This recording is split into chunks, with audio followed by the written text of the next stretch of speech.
Hello everyone, happy gardening. तो आज मैं सॉन्ग ऑफ इंडिया प्लांट की जो है रिपोर्टिंग करूँगी। 15-16 दिन से ये लिए हुए रखा है, तो फिर मैं सोच रही हूँ ज़्यादा दिन हो जाएंगे इसको ऐसे ही, क्योंकि अब ज़्यादा पानी सूख जाता है बार बार। ये प्लांटर जो है मेरा पहला ही है, जो नर्सरी से प्लांट ले लेते हैं उसके साथ में ये आ जाता है। तो ये जब जो इसमें प्लांट आया था वो मैंने बड़े प्लांटर में लगाया था, तो अब जो ये प्लांट लिया है सॉन्ग ऑफ इंडिया का, तो ये इसमें ठीक रहेगा क्योंकि इसके लिए ये पॉट अभी तो सही है।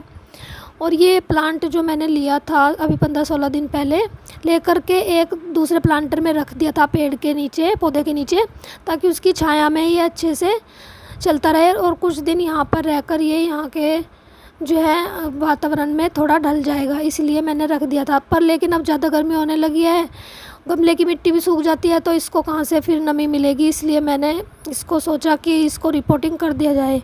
वैसे इतनी गर्मी में पौधे रिपोर्टिंग नहीं करने चाहिए क्योंकि जड़ें चलने में काफ़ी टाइम लग जाता है, इसीलिए मैं देखो शाम के 6:30 बजे है, मैं अब इसको पौधे को लगा रही हूँ और इसको छाया में ही रखूँगी। वैसे भी ये छाया का ही पौधा है, इंडोर प्लांट है। वैसे इंडोर प्लांट को भी थोड़ी धूप चाहिए होती है, लेकिन अब धूप ज़्यादा तेज़ है तो इसलिए मैं इसको धूप नहीं दूँगी, सेमी शेड में ही रखूँगी। और इसको रेतीली मिट्टी पसंद है और मैंने मिट्टी में सब कुछ मिक्स किया हुआ है। ये देखिए आप, इसकी जड़ें भी बाहर निकल रही है, तो ये धूप बर्दाश्त नहीं कर पा रहा था क्योंकि ये यहाँ पौधों के साथ में ही रखा हुआ था, धूप भी लगती थी और छाया सी में भी रखा था मतलब पौधों के, लेकिन जो है मिट्टी सूखने के कारण फिर पौधे की पत्तियाँ बर्न होने लगती, इसीलिए मैं इसको रिपोर्टिंग करके रख दूँगी छाया में। और सॉन्ग ऑफ इंडिया प्लांट एक बहुत ही सुंदर, बहुत ही खूबसूरत प्लांट है और इसकी पत्तियां देख सकते हैं आप कितनी सुंदर लग रही हैं। इसकी एक ग्रीन वाली वैरायटी थी, बस मुझे ये वाली ज़्यादा सुंदर लगती है क्योंकि इसकी येलो जो बॉर्डर है वो बहुत ही सुंदर लगता है। कुछ कलरफुल प्लांट है मेरे पास, तो उनमें ये रख देंगे तो और भी सुंदर लगेगा। ये प्लांट मेरे पास पहले भी था, लेकिन क्या है कि बस बहुत ही ज़्यादा नुकसान करते हैं मेरे यहाँ बंदर। उसने पॉट ही सड़क में डाल दिया था और प्लांटर भी टूट गया था, और इस ऐसे टाइम पे डाला था कि वो जो है पड़ा रहा था धूप में, प्लांट उसकी जड़ें ख़राब हो गई थी सूख करके धूप में, तो वो प्लांट फिर ख़राब हो गया था। उसकी ज़्यादा केयर नहीं हो पाई, उसकी कटिंग्स वगैरह नहीं लगा पाई थी मैं, तो इसीलिए मैंने ये दोबारा ले लिया है प्लांट। बहुत ही खूबसूरत प्लांट है ये, इसीलिए मैंने इसको ज़रूरी ऐड कर लिया। और ये इस लगभग 50 रुपये से ऊपर ही पड़ता है, मतलब यहाँ पर जो इसकी प्राइस है। तो ये वाला मुझको मिला है 70 रुपीज़ में, क्योंकि इसमें थोड़ी 2 टहनियाँ हैं और जो थोड़ा एक वाला था जो जिसमें एक ही टहनी थी वो सिर्फ 50 रुपीज़ का था, तो मैंने ये थोड़ा बड़े वाला ले लिया। मैंने कहा जल्दी बुशी हो जाएगा, बल्कि इसमें एक और निकलने लग रही हैं, 3 स्टेम्स इसमें निकल रही है, तो ये जल्दी बुशी सा दिखाई देगा। तो 50 रुपीज़ में ये लगभग मिल जाता है, और इससे ऊपर जितना बड़ा होगा उसी के हिसाब से प्राइस होते हैं इसके।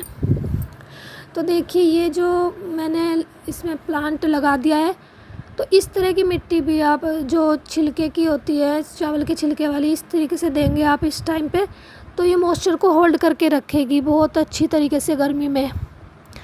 तो बस मैंने ये प्लांट लगा दिया है, इसमें मिट्टी फिल कर देती हूँ और फिर मैं इसमें वाटरिंग कर दूँगी। और भी थोड़े से काम करने हैं, तो सोच रही हूँ आधे घंटे के अंदर मैं कुछ काम कर लूँ।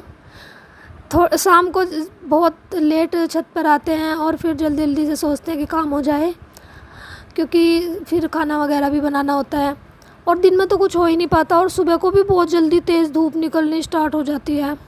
सुबह का नाश्ता वगैरह बनाकर जब काम निपटा कर पौधों के पास जाएं तो धूप बहुत तेज़ हो चुकी होती है, तो शाम के टाइम कुछ काम हो पाता है थोड़ा।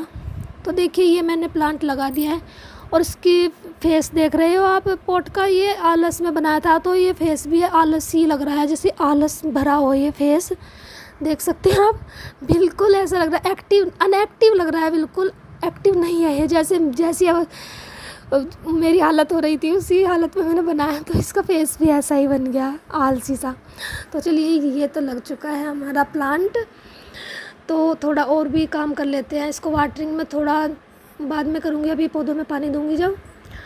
तो देखिए ये जो है ये उखाड़ लेती हूँ मैं यहाँ से काफ़ी सारे। इसको कई दिन से सोच रही थी उखाड़ो उखाड़ो, मैंने कहा कोई लेने आएगा तो उखाड़ कर दे दूँगी।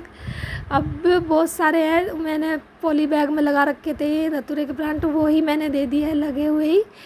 तो बस इनको तो उखाड़ ही देती हूँ, वरना देखो फ्लावरिंग होनी स्टार्ट हो गई, फिर वो लगने स्टार्ट हो जाएंगे इस पर धतूरा, तो फिर ये मिट्टी की एनर्जी लेने लगेगा और मुझको नहीं चाहिए ये प्लांट अब। तो उसमें से मैंने निकाल दिया क्रिसमस के पौधे में से वो। और यहाँ पर देख सकते हैं आप, ये भी मैंने पॉली बैग में कटिंग्स लगाई हुई है।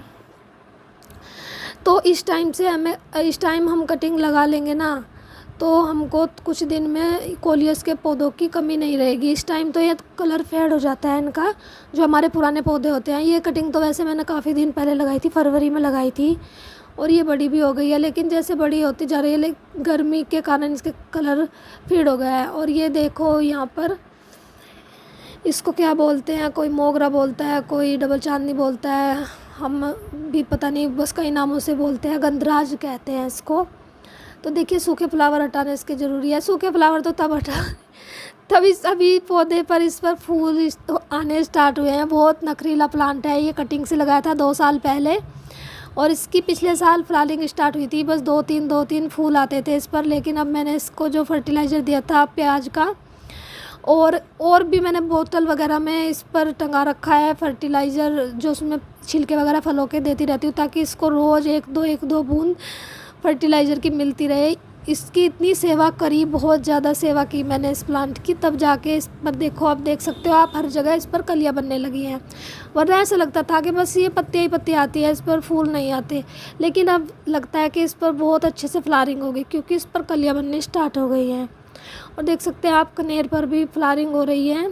फर्टिलाइज़र जो दिया था लिक्विड प्याज के छिलकों वाला, उसी का कमाल है ये। और इसमें तो देखो मैंने फ्रूट्स के छिलके, केले के छिलके काफ़ी सारे डाल रखे हैं। अभी मैंने इसका होल बंद कर रखा है। मैं खोलती रहती हूँ इसका होल नीचे से, थोड़ी सी जब फर्टिलाइज़र इसको मिल जाता है तब फिर बंद कर देती हूँ मैं नीचे से। लगातार फर्टिलाइज़र नहीं, बस ये है कि यहाँ पर बनता भी रहता है और फिर देने में आलस भी नहीं आता। छेद खोल देती हूँ तो फर्टिलाइज़र मिल जाता है। इसको ऊपर से पानी डाल देती हूँ मैं बोतल में। तो देखिए इस पर फ्लावरिंग हो रही है अच्छे से, और कलियाँ भी बन रही हैं। अब जब इस पर और ज़्यादा कलियाँ आएंगी तो मैं और फिर शेयर करूँगी। और जब इसके पास से होकर जाते हैं तो बहुत ही अच्छी खुशबू आती है। जैसे मेरे हाथों में भी बहुत अच्छी खुशबू हो गई है। इसके फ्लावर बहुत सुंदर लग रहे हैं, डबल पेटल में है। और देखिए कितनी सुंदर इसकी पत्तियाँ निकलती जा रही हैं, कलियाँ भी हर जगह पे। वरना इसकी बिल्कुल उम्मीद नहीं थी कि ये फ्लावर्स देगा, क्योंकि काफ़ी लोगों के यहाँ इस पर फ्लावरिंग नहीं होती, कहते हैं पता नहीं क्यों नहीं हो रही। लेकिन ये बहुत ज़्यादा केयर मांगता है, सेवा पानी ज़्यादा चाहिए इसको। और यहाँ पर भी फ्लावरिंग हो रही है, इस पर बहुत फ्लावरिंग होती है, और नीचे बारिश होती रहती है फूलों की। टिकोमा है। तो देखिए ये सबसे बड़ा दुश्मन आ गया है पौधों का। ये उधर से ना सदाबहार के फूल तोड़ के आ रहा है, अभी खा भी रहा है ये फूल। तो ये सारे पौधे देखियो, ये भी प्लांट इसी ने तोड़ा था, फाइकस का। काफ़ी सारे प्लांट्स यही तोड़ता है डेली। अब देखो इसने मुझको देख लिया ना, तो धीरे से इतना शरीफ बन के जा रहा है जैसे कि ये कुछ ना जानता हो। तो बस यही मैंने आज आपसे शेयर किया, जो भी। अब और भी कुछ काम करने हैं, जो मैंने पौधों पर करना था वो कर दिया है। अब वक्त हो चला है और दूसरे काम करने का। तो थैंक्स फॉर वॉचिंग।